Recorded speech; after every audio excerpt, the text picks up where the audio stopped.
This week's conference is the 2011 Annual Ritual Abuse, Secretive Organizations, and Mind Control Conference, August 2011 in Connecticut. Some of our goals are to help stop future occurrences of ritual abuse, to help survivors of ritual abuse, to name the groups that have participated in alleged illegal activities, and to unite those working to stop ritual abuse. This weekend, you will get to hear a variety of speakers talk about ritual abuse, secretive organizations, and mind control from different perspectives, showing the possible connections between them. Thanks. Please use caution while listening to this presentation. It may be triggering. All accusations are alleged. The conference is educational and not intended as therapy or treatment. Kristen Constance has a diploma in community welfare and professional counseling. She works with people with disabilities, some who have been abused severely. She is a survivor of alleged Masonic and Order of the Eastern Star ritual abuse within a multi-generational family. She has been healing for 20 years. Her topic is alleged ritual abuse by Freemasons and the Order of the Eastern Star, co-Freemasonry in Australia. And now I'd like to introduce Kristen.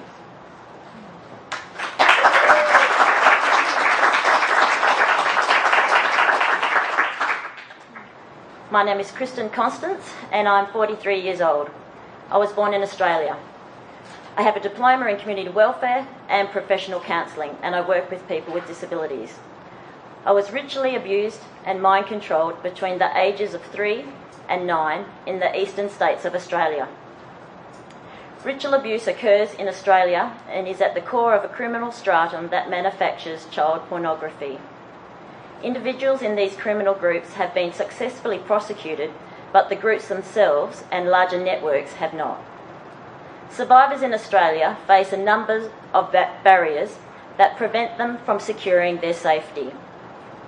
A former New South Wales policeman who investigated ritual abuse cases said, "As soon as you find someone willing to talk, and they want to talk, they could end up at the bottom of the harbour."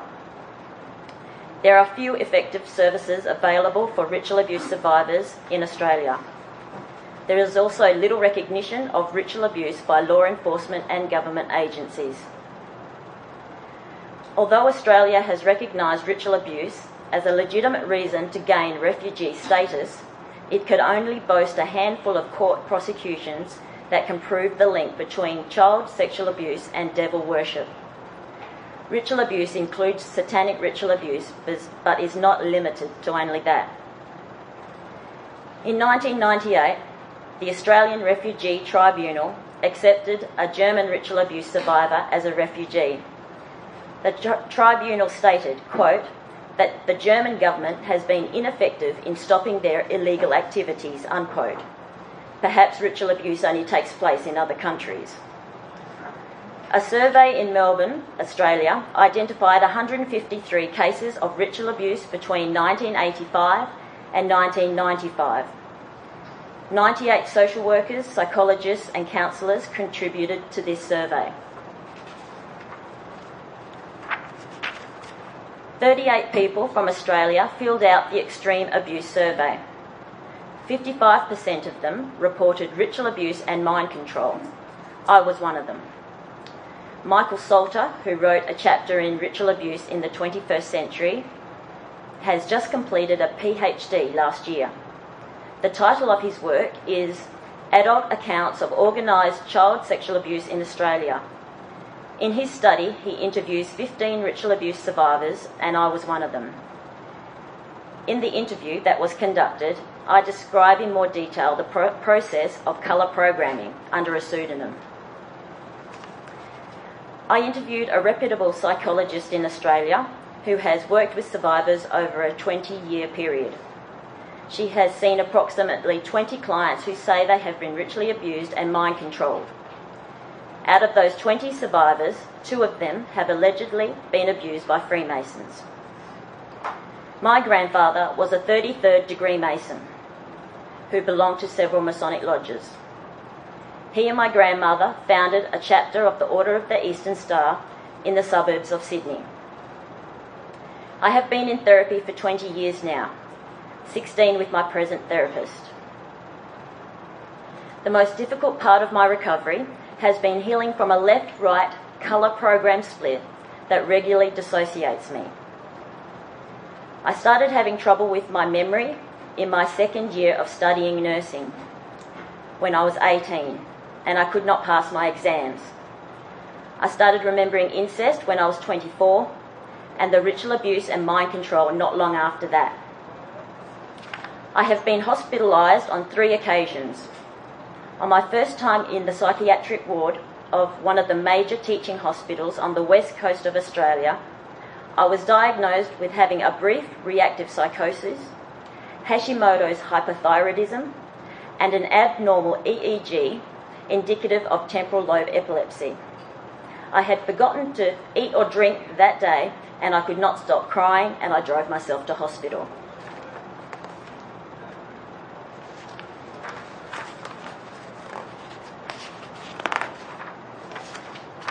My first psychiatrist gave me a diagnosis of borderline personality disorder, but she quickly changed that to dissociative identity disorder as the alters made themselves known. Not long after the diagnosis, I tried to commit suicide in a park opposite a Masonic building. I survived taking 3 bottles of pills. I swallowed a bottle of anti-anxieties, a packet of antidepressants, and a bottle of antipsychotics. I did not even go to sleep. I consider myself lucky because my family moved from the east coast to the west coast of Australia when I was 9, and as a result, the ritual abuse by cult members stopped. Other types of abuse continued, but being taken in the middle of the night to attend rituals stopped. My sister, who is 7 years older than me, also has memories of ritual abuse. One day when I was 26, she asked me if I remembered the underground chambers. I replied yes. She then asked if I remembered the children crying. I said no, but I know they were there in the other rooms. My sister does not remember as much as I, but I am sure she has a lot more damage than me. She did not leave the east coast of Australia until she was 16. My sister believes that she has been through a process which Scientologists call PDH, or pain drug hypnosis. She believes that some organisations use the technique of applying pain with drugs accompanied with hypnotic suggestions. These suggestions or commands are also known as implants. Scientologists have been describing this process since the 1950s. When my sister has had sessions on the galvanic skin response monitor, or E-meter, that Scientologists use, she had readings that suggested she has experienced hypnosis in her past. The skin response monitor is basically a biofeedback machine that gives instant feedback of a client's state of relaxation and immediate emotional reactions. Just before coming to the conference, my sister said she had read positive on the E-meter to memories of being raped on the altar, having electric shock treatment, seeing men in black robes, and being forced to drink blood and eat human feces. I also consider myself lucky because 17 years ago, when I confronted my mother and father with the ritual abuse, my mother said she was not involved with that. But here's the suitcase of your grandfather's Masonic paraphernalia. She has apologised for not being a good mother to me. I think this is the closest acknowledgement of the abuse I will get. This suitcase has confirmed so much for me. It has copies of passwords, hand signals, and ritual information for the Freemasons, along with aprons, jewels, and medals that my grandfather and grandmother wore at meetings. I had remembered the colours of the star, and my altars coincided with the points of the star. I felt like I had found the key. On the Order of the Eastern Star emblem, red is on the top left point of the star, and blue is on the top right point. In my mind, red had control of the left side of my body, and blue had control of the right side of my body. The emblem was found on paraphernalia that could be found throughout my grandfather's house. I have integrated 26 personalities during my years in therapy. I only have 2 left that are being stubborn and demand more answers before they integrate. I have integrated animal alters, which were mostly cats and tigers. My animal alters helped me survive basic life and death situations. My tigers supported me during starvation and imprisonment. My left red split took all the pain, and my right blue split was strong and continued to get stronger. I still have many unanswered questions about my abuse, and hence my need to travel to find more information. During the height of my disability, I could not work for over 10 years, but now I am working full-time in the disability field.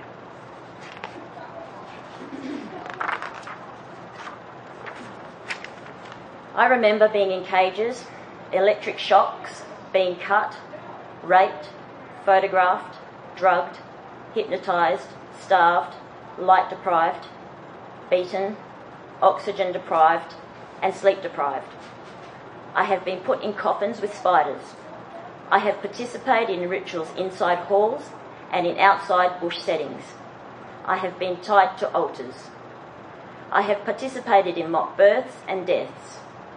I remember trapdoors in halls and have been taken numerous times in the middle of the night to attend rituals.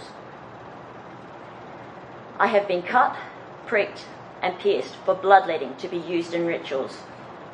I have sustained type 4 damage of female genital mutilation, which is the least kind of damage that can be sustained, according to the World Health Organization. The colour programming I went through took place in underground chambers. Each room had a different colour, and different programming was perpetrated in them. Colours seem to correspond with the points of the Eastern Star: blue, yellow, white, green, red, and black in the middle. The red room had a light, a gurney, a table full of torture instruments and electric shock equipment. The right side of my body was covered up, while experiments with electricity took place on the left side of my body. Electrodes were placed on my joints and produced crippling pain that I experience to this day. My head was free as they whispered things into my ears, and electric shocks were applied to each temple. This was how red was created and reinforced. A woman asked me programming questions, and no matter how I answered, I was always wrong. I dissociated many times. Red and her alters appear to be a groundwork for a sexual victim that can be passive to pain under any circumstance. She tolerated many blood rituals and rapes and feels most of my pain. In the blue room, there was a blue light, a gurney, electric shock equipment, buckets, and a sink. The left side of my body was covered up, and the right side of my body received electric shocks. The shocks were applied to my muscles, and I often felt stronger after these sessions. Blue appeared to be a personality created to obey orders and feel no pain. She can be very angry and aggressive and will do whatever it takes to survive.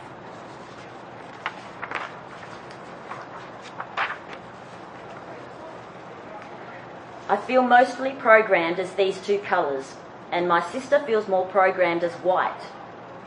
I do not understand what they were trying to achieve with a left red and a right blue colour split, but I hope to find more answers. I became aware of the red-blue split early in my therapy, near 20 years ago. As I became more co-conscious through therapy, I came to understand how they controlled each side of the body. I have researched 5 sources of information from survivors who have been colour programmed. There are strong similarities between the colours. Blue is described as protective, does not experience pain, does not get hurt, strong and sometimes military. Red is described as sexually abused, participating in blood rituals, and used as a sex slave.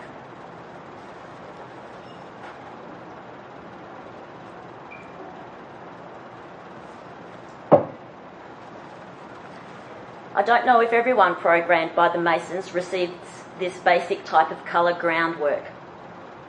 I suspect that according to personality type, certain colours are accentuated and worked on. Perhaps order of birth has some influence over which colour is accentuated.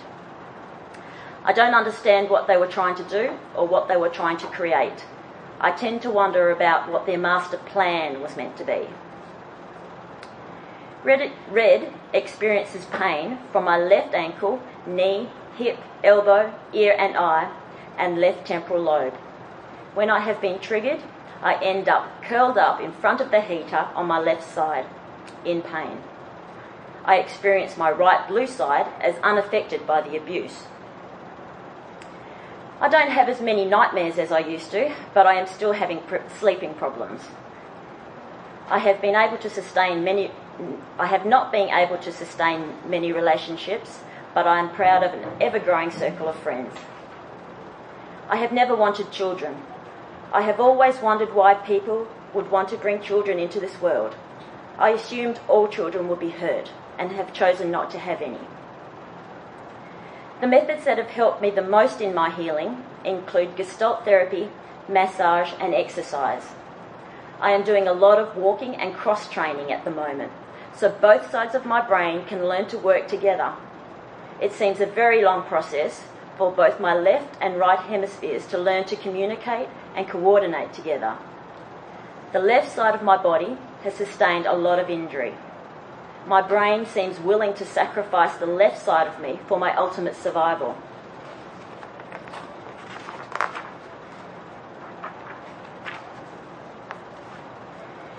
The ritual abuse stopped when my family moved to the other side of Australia, but incest and abuse did continue till I moved out of home when I was 18.